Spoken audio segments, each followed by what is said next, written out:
One of the biggest problems with the Soviet response to the Chernobyl disaster was a lack of credible information about the accident and its effects on the population. Due to the closed nature of Soviet society, Soviet authorities either did not fully understand the severity of the accident or they intentionally downplayed it. The first public notice of the accident came on April 27, 1986, from Sweden, when workers at the Forsmark nuclear power plant, about 700 miles away, detected elevated levels of radioactivity that were not from local sources. Almost a week after the accident, the major Soviet newspapers were still not discussing the ongoing nuclear disaster that was contaminating much of the USSR and Europe.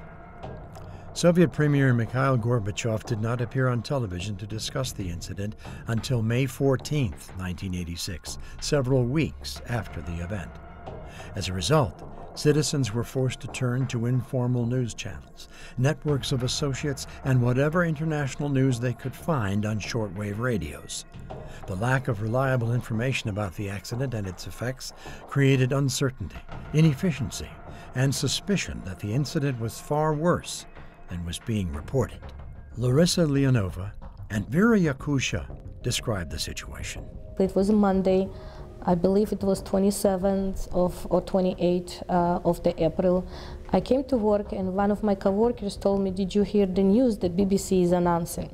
So my coworker told me that he heard that something happened in Ukraine and Sweden is picking up increased radioactivity levels.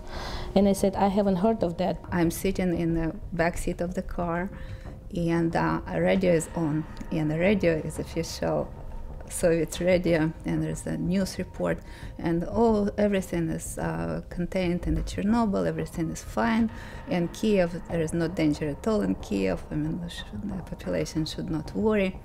And I'm thinking, yeah, it's an interesting twist, because here I am from Kiev, and I'm too dirty to enter Moscow, but in Kiev everything is fine. Yeah, and it was a surreal moment in a sense. There's a difference between questioning authorities or expecting answers to a question. So I was very aware that authorities are not telling me the whole truth, but I never expected to get answers, truthful answers, if I would start questioning. If a similar incident were to happen in the U.S., we can, in fact, expect a much more open flow of information.